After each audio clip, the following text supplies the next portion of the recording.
everybody. Thank you guys so much for having me. I'm so excited to be here. What a great welcome. Welcome back to Build. You've been here a couple of times before. Yeah. We are so glad to have you back. Thank you. Kelly Rowland, congratulations on this new book. I read it over the weekend poolside while I was... and, you know, it's a book that really tells you what it's like to be pregnant and then really to be a mom. It doesn't hold back. You do not hold back in this book. No. I don't think that it was space to hold back. You know, after I had my son, how the book came about is after I had my son, I literally called my OB-GYN, Dr. Tristan Bickman, who collaborated with me on the book as well. And I called her like 9 times a day. And this was only, of course, days after my son was born. And I remember thinking to myself, I need to stop calling her. I went in to go see her. She said more women have questions after they have children, you know, than before, because you got great books like What to Expect When Expecting and Jenny McCarthy's Belly Laughs, which I loved. So, yeah, I just wanted to kind of do a post-pregnancy book about that first time. It's tough. It is. So what are some of the things in the book that that you didn't know ahead of time that you learned? Like, what's one of the big takeaways? You're like, I had no idea this would happen to me. I had no idea that my body would change so much physically. Like right after I had my Titan, I looked in the mirror and I was like, who is she? I don't even know who she is. Like my stomach was just a completely different color, like a charcoal color, like black, than the rest of my skin. Like so many other things that I touch on in the book, but that one just threw me all the way off. You do talk a lot about your lady parts in the book. Yes. In that way. Yes, I say her and she, because I said, you know, after a woman has a baby, she doesn't want to be bothered. She's already gone through enough. Exactly. Was there anything that you left out of the book that you didn't feel comfortable, you know, putting out there? No, you really just put it all out there. I didn't want to leave anything out. You know what I mean? The same way I felt like there were so many things that some of my friends forgot to tell me. Either they forgot to tell me or they just probably didn't want to get into it. And I was like, I'm not doing that with moms. You know, I watched different moms go through different things around me, whether they were dealing with postpartum depression or they were just trying to, like, really come into this new life that they have as a mom and trying to get their little sexy thing back. You know what I mean? Like, it takes a while to, like, kind of get into a flow. And that happened with me, so. You have a whole chapter dedicated to getting back into shape and everything. What was your process like? And, you know, how did you feel like you came out from the other side of it? Well, it was a long process. I put on just about 50 pounds after I had my son. And I remember my grandmother saying, you know, the biggest size I ever was an 8. So you should always stay small, even after you have a child. So I think I kind of carried that with me. But she always cared about our health because Ella Mae ate so clean. We just celebrated her birthday, God rest her soul. It really meant a lot to me to not put any pressure on myself, but I did in the beginning. Because I saw all these women with snap back, bounce back, this back, and I was like, I ain't that chick. I am not bouncing back that fast. And food tastes so much better after you have a child. Like, I have never had so much chocolate and peanut butter ice cream. I've never had French toast at night. Like, it's just, food is so good after you have a child. Why do you think it is important to talk about these things so openly? Because I feel like we just don't do it enough. It's so funny to have so many voices in your hand, basically with your phone. I think that some things we kind of feel are off limits, especially like one chapter in my book, I talk about postpartum depression and baby blues. And I think some women are made to feel shame about it, and that's a huge problem to me. And I remember talking to a friend of mine who's also my therapist, who actually is a part of the book. His name is Joe Bolduc, and he kept calling me like after I had my son, and I was wondering, why does he want to keep calling me and FaceTiming me? He's like, I just want to see you and talk to you. Come to find out later, he said, I was just looking for all signs of postpartum depression. And he was like, I really feel like that chapter in your book has got to be so intimate, and you should speak to mothers in a really vulnerable way and just let them know it's okay to talk about it. It's okay to ask questions. It's okay to engage, you know, in these conversations with other mothers because there's so always so made to feel shame about it, and it's no reason to talk. We have so much mental illness in this country, and if we don't talk about it, then it's internal, and when it becomes internal, it becomes toxic and poisonous. Between all of that, there's a lot of fun moments in the book, but there was also a moment in the book where you said, there was a point where you said, your doctor said, maybe you're not feeding your baby enough. And you said that was really emotional for you. Oh, my God. It was really tough. Breastfeeding was a challenge. And the pediatrician that I went to go see at that time, I remember she just threw my self-esteem about it just all the way in the dumps. And I remember thinking to myself, why can't I get this right? And I had the best lactation nurse by the name of Linda Hanna, who was just a goddess. It's like she floated to me when she came. Like she just helped me, have this beautiful moment with my son where I was able to give him food. Like that's amazing to me. So I did it for a little while, only 3 months. I didn't go the full year, but yeah. It was good. But that's the thing. It's like there shouldn't be any pressure in either one way, shape, or form. And I think that it comes through in your book. Like everybody's going to have a different experience. Absolutely. Right? So your experience was one thing, but someone else might have a whole separate experience. Mm-hmm. Did you talk to a lot of your friends and everything while you were pregnant? Absolutely. And the circle, man, that mommy friend circle is so real. I thought you just saw it on like television shows and movies, but it was so real. And I remember going to these different mommy and me classes and just seeing the different mothers in there handle this new idea of motherhood, because we all had kids the same age, of course. And, we just briefly talk about it, and she's like, yeah, I just don't know who I am anymore, this one mom. And she's like, I'm going through this, and I'm going through that. And I was like, I wonder why is she unloading on me? But I'm so happy that she felt like she could, and she was a beautiful woman, has 2 kids, and she just wanted to talk. So just listening to everyone talk in all these classes, and you just realize how much they needed to talk. And I wanted this book to comfort mothers, new mothers. Oh, yeah, absolutely. And with your son now, he's a few years old now, right? He's 2. It's unbelievable. So a couple of years old.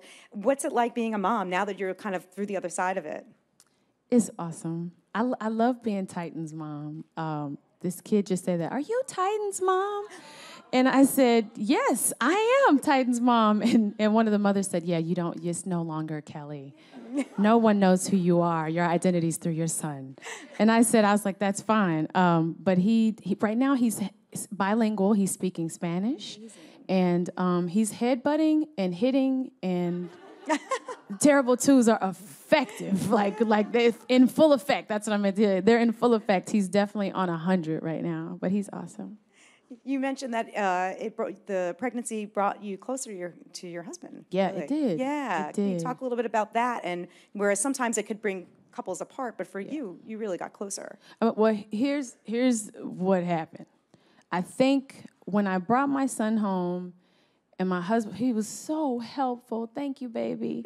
He was so helpful and always asked, well, do you need something or you want to go out? And it was times where I could tell he didn't know what to do. And those are the times I would be irritated. I felt so bad because it was like when he could help, he helped. And I was just so happy. But when he couldn't, I was like, why can't you help me? So, you just got those moments, I was a little crazy. But he loves me.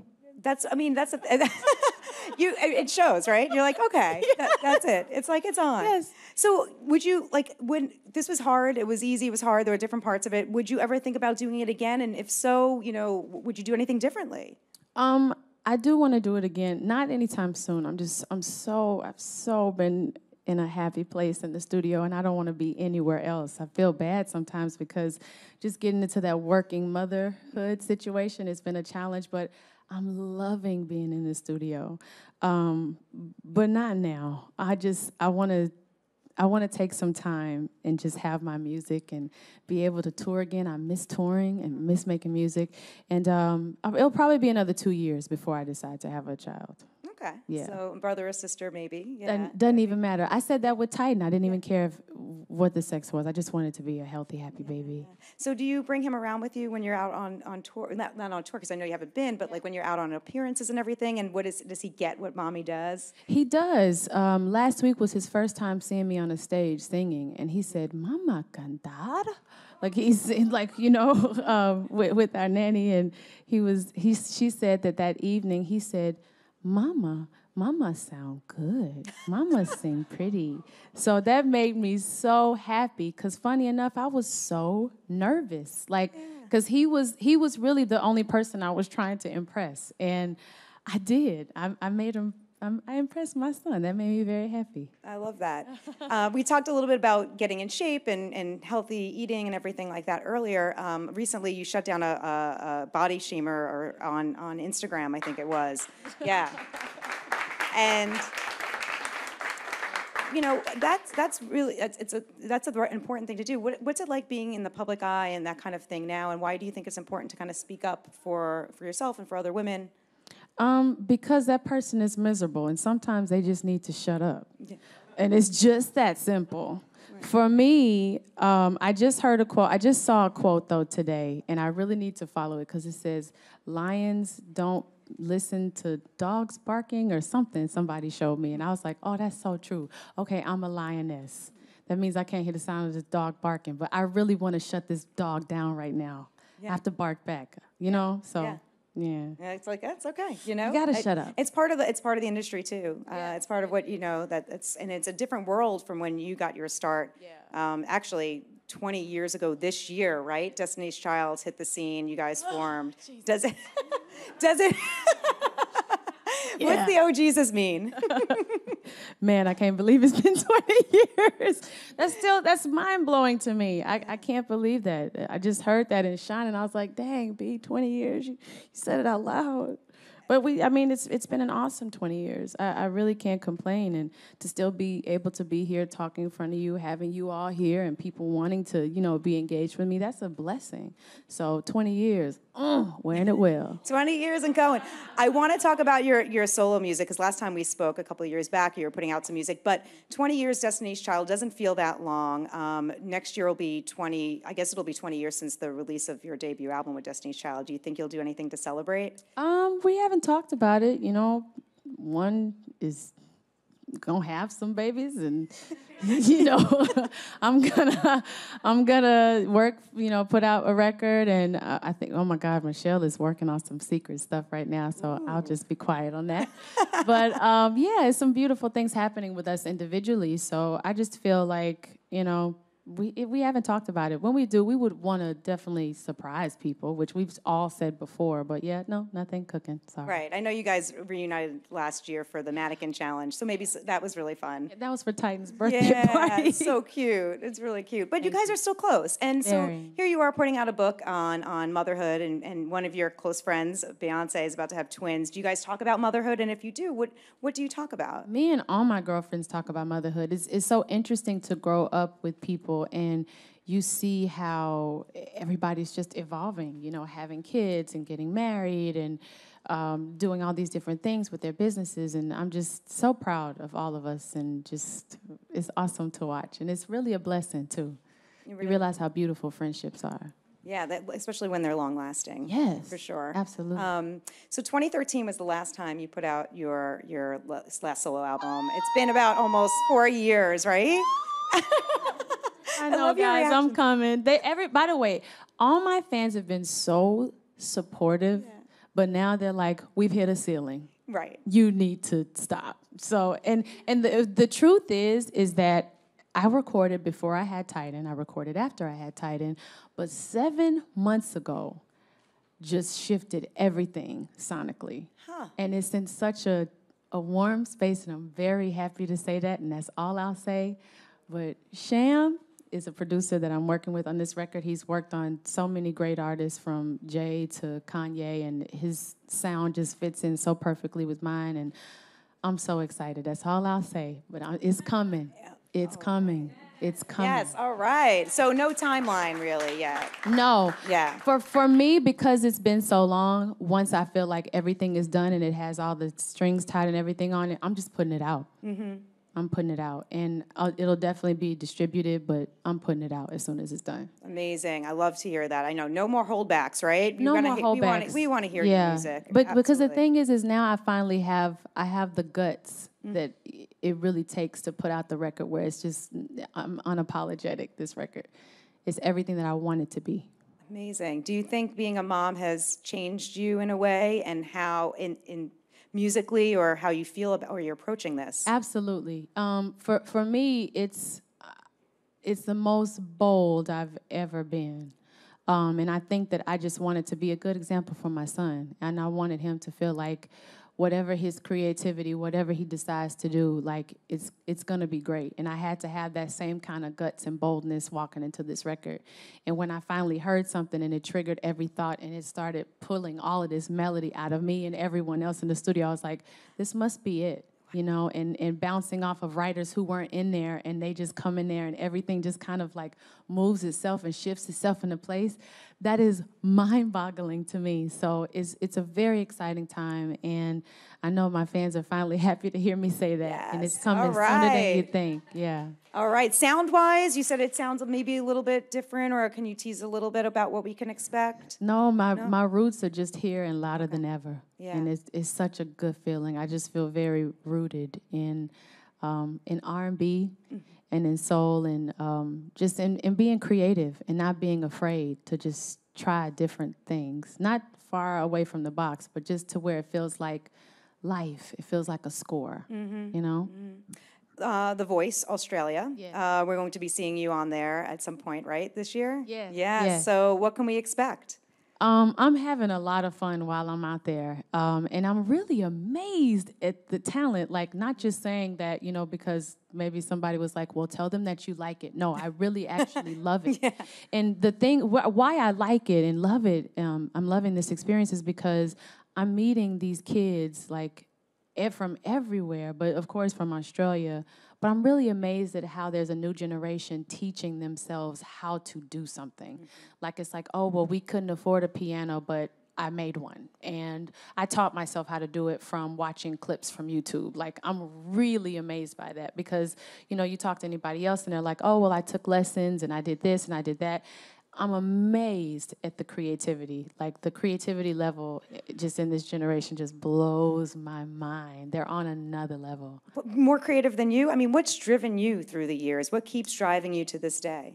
For me, I'm still hungry for music. I still want to sing, and I want to write. Like right now, me and different writers and Sham, like we've been coming up with melodies, and I'm like, oh my God, that feels so good. Like I really have moments where I can't contain myself, and it's funny because in the studio, my assistant Ashley will laugh at me. She's like, we love the song, but you gotta calm down. And it's because I'm having fun. Like I'm finally having fun again. It feels like the beginning. Huh. That's a really good feeling. Wow, that's great. When you look back at the beginning, what moment stands out to you the most? Is there like a concert or a music video or a song in particular that just kind of resonates with you even 20 years later? When the writings on the wall sound shifted into place, like, and it was a sound established for Destiny's Child. That's what it feels like with this record for me. Wow, that's incredible. Yeah. So looking ahead, do you feel like you'll be on tour? Because I know you mentioned earlier, Yes. like you want to like tour, but then I do. hit motherhood, and you know, I of course, know. the whole balancing act that we're all doing. I know, right? I think, one, I will figure it out. I think I'll figure it out. That's what motherhood is. You're just figuring it out along the way. But yes, I'm going on tour. I miss touring. Yeah, nice. Yes. So what would a Kelly Rowland solo tour look like? We're actually mapping it out now. Yeah, like visually, because I want it to be a full-on experience. But I'm a very intimate person. So a part of my record is very much so that as well. So, yeah. That's all I'll say. I love this. We're gonna have you back at Bill. I know. I feel like I want to say so much, and then I'm like, my mind keeps going, just shut up, Ellie. Just let it be a surprise. Everything is like, you know, like right at our fingertips, and I just want some things to be a surprise. Yeah. Well, that's the thing. These days, we can really have a one-on-one connection with our fans, which is really nice. And we talked a little bit about the social media shutdown, but also the flip side of it is that you really get to be intimate with the fans in that way. And what kind of joy do you get out of that? Oh, it's the best. I mean, it's one of the reasons I read like my Twitter comments is like, all right now, like they cussing at me and everything, like, and I'm like, whoa, it's hostile, but it's fine. It's fine, you know. That just get a little crazy, but it's it's to me it's endearing at the end of the day. It's the sentiment like we're just really ready. You've been gone a long time, so in that time I have been working, but now it's a different shift. So it's a blessing. Well, we look forward to that. Thank And you. before we let you go officially, we will have some questions from the crowd here. Yeah. Hi, Kelly. Hi. I'm curious to know, what was the first piece of advice you got as you entered motherhood, and what's the first piece of advice you've given since becoming a mom? The first piece of advice I got was to take it one day at a time. And I really got mad at that person because you can't just say take it one day at a time. Like, what the heck does that mean? And so they elaborated and they said, basically every day you will be bombarded with different things and you'll have to take it on head on. And I understood later because you just, figure it out as you go. The thing, let me see, what's the dose of advice now? I don't really hear much of it. Now. So I don't know if that's a good thing or a bad thing. Maybe they think I figured it out. Yeah, well, you're the expert now, right? Yeah, I haven't figured it all out. Thank you. Hi, Kelly. I'm Danielle. Hi. Hi. I see that Titan is your new motivation. Hey. Hi. So what have you learned about motherhood that you feel like you can't learn from a book?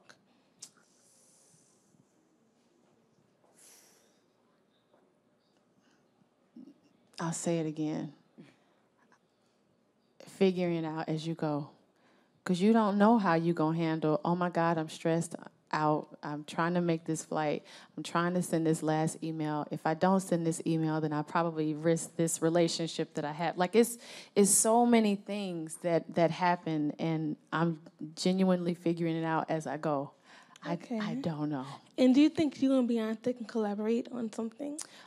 We haven't talked about it, but we'll see. Okay. We'll see. Thank you. Bye. Thank you. Thank you for your question. You're welcome. Hi, Kelly. Hello. I love your shadow. Thank you. Dior. West Tradefield. I absolutely love the cover art. Thank you. It's interesting that you chose cover art from a time period where women roles were evolving. Mm-hmm. How has that time period influenced your attitude about motherhood to where you are today as a mega successful modern woman who is simultaneously capable of raising a family? Wow, I didn't know that you were going to pick that up, but thank you very much. It's very much so, like, Liechtenstein, even the style of the hair, like, puts women in a specific box or place that they should be in as a woman and quiet, you know what I mean? But now we've shifted in such a bigger time to where we're pushing boundaries and envelopes and CEOs of companies and running things. Yep. And that was very important for me to have that moment for this cover. So thank you for that. Mm-hmm. But I'm very proud of women and the movement that's happening. And that was a very conscious decision for the cover of the book. And yeah. Did I answer your question? Yes, you did. Perfect. And I love your Fendi. Thank you so much. Thanks for your questions. And thank you, Kelly, for coming by today, Build. And give it one more time for Kelly Rowland. Thank you guys so much for being here.